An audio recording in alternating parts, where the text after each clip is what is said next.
Hi legends, welcome back to Voice of Viva. மறக்காம இந்த சேனலை சப்ஸ்கிரைப் பண்ணிடுங்க, லைக் பண்ணுங்க, கமெண்ட் பண்ணுங்க, அப்டேட்லயே இருங்க. இப்போ என்னன்னா தாவேகா தொண்டர்கள் என்ன பண்ணியிருக்காங்க, ட்விட்டரில் பார்த்தீங்கன்னா ஃபயர் விட்டுட்டு இருக்காங்க. உச்சநீதிமன்றம் சரமாதியாக வந்து தமிழக அரசை பார்த்து கேள்வி கேட்டுருச்சு அப்படின்லாம் சொல்லிட்டு ஃபயர் விட்டுட்டு இருக்காங்க. இரண்டு தரப்புலையும் கேள்வி கேட்கப்பட்டுள்ளது, தரப்புலையும் வந்து பதில் அளிக்கப்பட்டுள்ளது. அதை முழு விவரமாக நம்ம அடுத்த காணொலியில் பார்ப்போம். அதுக்குள்ளே இவங்க என்ன பண்ணுறாங்க, அது கேட்டுச்சு இது கேட்டுச்சு சும்மா ஃபயர் விட்டுட்டு இருக்காங்க. ரெண்டு தரப்பும் பதில் சொல்லியிருக்காங்க, ரெண்டு தரப்புலையும் கேள்வி எழுப்பப்பட்டிருக்கு. நம்ம அது முழுக்க பார்ப்போம். அதை விட முக்கியமான விஷயம் என்னென்னா, தாவேகா தொண்டர்கள், இது விஜய்க்கு தெரியுமான்னு தெரியல, ஆனால் தாவேகா தொண்டர்கள் பொய்யான வழக்குகளை உச்சநீதிமன்றத்தில் தாக்கல் செஞ்சுருக்காங்க. அது முழு விவரமே நான் உள்ளே வச்சுருக்கேன், நான் போட்டு காட்டுறேன் பாருங்கள். அதாவது ஒரு பெண்மணி அவங்களோட பையன் வந்து இறந்துட்டான். பையன் இறந்ததுக்கு அவங்க அப்பா வந்து உச்சநீதிமன்றத்தில் வந்து கேஸ் கொடுத்துருக்காரு.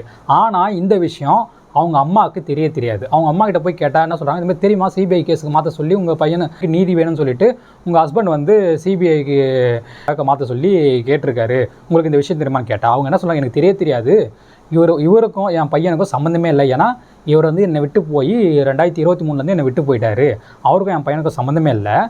ஏன் இப்படி பண்ணிகிட்ருக்காருன்னா, இவருக்கு ஏதோ காசு வருது, யாரோ காசு கொடுக்குறாங்க, அதனால தான் இவர் தேவையில்லாமல் கேஸ் போட்டு இந்த மாதிரிலாம் பண்ணிகிட்ருக்காரு அப்படின்னு தெள்ள தெளிவாக பாதிக்கப்பட்ட நபரே சொல்லியிருக்காங்க. கேஸ் போட்டதுன்னு எங்களுக்கு தெரியாதுங்க. அவர் இந்த அமௌண்ட்டுக்காக வேண்டி பண்ணுற மாதிரி தான் தெரியுது. பையனுக்காக வந்து ஒரு சொட்டு கண்ணீரும் விடலை, பையனுக்காக எதுவுமே வந்து பார்க்கவோ விசாரிக்கவோ எதுவுமே பண்ணதில்லை. 2023 பையன் ஸ்காலருக்காக நான் இந்த கணவரால் கைவிடப்பட்ட சர்டிஃபிகேட் நான் வாங்கிட்டேன். அவர் விட்டுட்டு போய் 8 வருஷம் ஆயிடுச்சு. பையனுக்கும் அவனுக்கும் எந்த ஒரு சம்மந்தமும் கிடையாது. தம்பி இறந்தப்போ அங்கே சுடுகாட்டுக்கு வந்திருந்தாரு, வந்தோடனே பார்த்துட்டு ஓடி போயிட்டாரு, நிற்கவே இல்லை. வர இது ஒன்று போச்சா. இன்னொருத்தர் அவங்க மனைவி இறந்துட்டாங்க. அவர்கிட்ட கேட்டால் அவர்கிட்ட பொய் கையெழுத்து வாங்கியிருக்காங்க. அதாவது திமுக இருக்கிற தலைவர் என்ன பண்ணியிருக்காரு, இவர்கிட்ட உங்களுக்கு வந்து நீதி வாங்கி தரேன், உங்ககிட்ட வந்து காசுக்காக வந்து, அதாவது உங்களுக்கு காசு பத்தலை இல்லையா, அதை கொஞ்சம் நான் அதிகமாக கேட்டு வாங்கி தரேன், உங்களுக்கு பண உதவியாக இருக்கும், அதுக்கப்புறம் உங்கள் பையனுக்கு வந்து கவர்மெண்ட் வேலை வாங்கி தரேன் அப்படின்னு சொல்லி கையெழுத்து வாங்கி உச்சநீதிமன்றத்தில் கேஸ் போட்டிருக்காங்க. உங்க பேர்ல போடப்பட்ட பெட்டிஷன்ல வழக்கே நடந்திருக்கு, வாதாடி இருக்கிறாங்க, வழக்கறிஞர்கள் வாதாடி இருக்கிறாங்க. உச்சநீதிமன்றத்துல அப்படி ஒரு வழக்கு நடந்திருக்கு. சரிங்க சார், ஓகே. அப்படி உங்களுக்கு அந்த வழக்கை பத்தி எதுவும் தெரியாதுன்னு சொல்லியாது. சரி, அப்போ எப்படி அந்த பெட்டிஷன்ல நீங்க கையெழுத்து போட்டீங்க? கையெழுத்து பழைய முன்னாள் தலைவர் சொன்ன அப்படிங்க.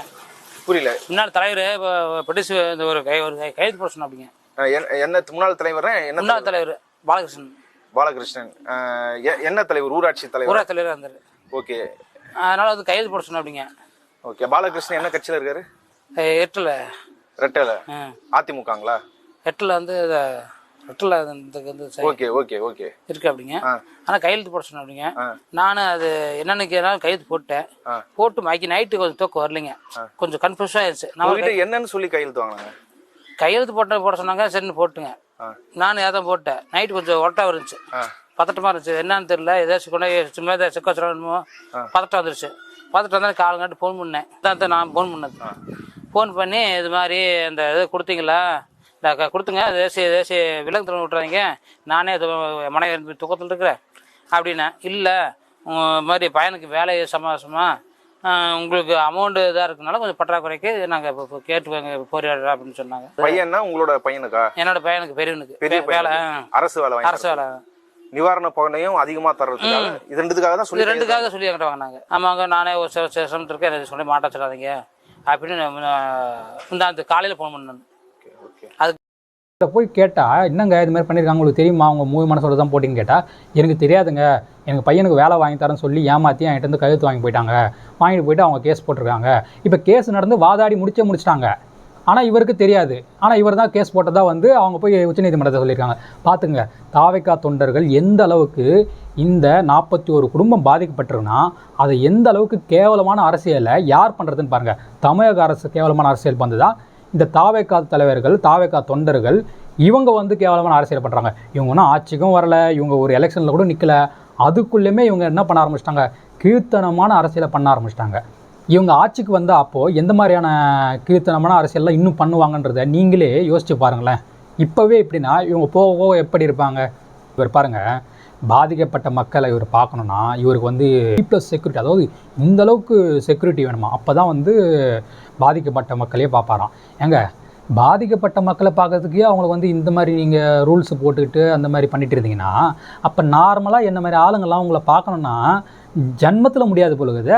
அதனால தான் கூட்ட நெரிசல் வந்து சாவறாம போலுகுது. இப்படி இருந்தால் இவருக்கையில் நாளைக்கு ஆட்சியை கொடுத்தா எனக்கு ஏதாச்சும் பிரச்சனைனா இவரை எப்படிங்க நாங்கள் பார்க்க முடியும்? இவர் எப்படிங்க நாங்கள் அணுக முடியும்?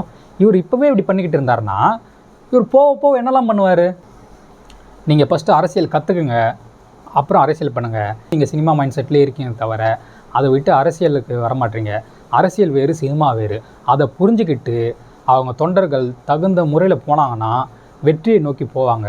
அதை விட்டுட்டு இன்னும் சினிமா மைண்ட் செட்லேயே இருந்துட்டு சும்மா ஃபயர் விடுறேன், அப்படி விடுறேன், இப்படி விடுறேன்னு சொல்லிட்டு ஏதாச்சும் சோஷியல் மீடியாவில் பண்ணிகிட்டு இருந்தீங்கன்னா அவருக்கு தான் வந்து ஆபத்து. ஏன்னா அவரோட பேர் தான் வந்து டேமேஜ் ஆகும். நீங்கள் அமைதியாக இருந்தாலே விஜய் வந்து வெற்றியை நோக்கி போகிறதுக்கு வாய்ப்பு இருக்குது.